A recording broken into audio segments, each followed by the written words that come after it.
шынайы поэзия өкілі ғажайып ақындардың бірі. Мұқағали Мақатаев қазіргі Алматы облысы Райымбек ауданындағы Қарасаз ауылында 1931 жылы 9 ақпанда дүниеге келді.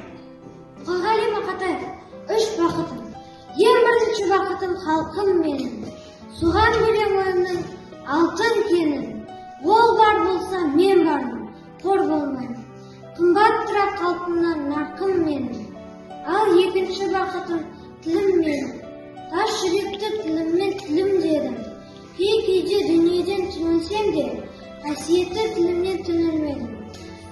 Бақытым бар үшінші отан деген. Құдай деген кім десе отан деген. Оты сөнген жалғанда жан барсың.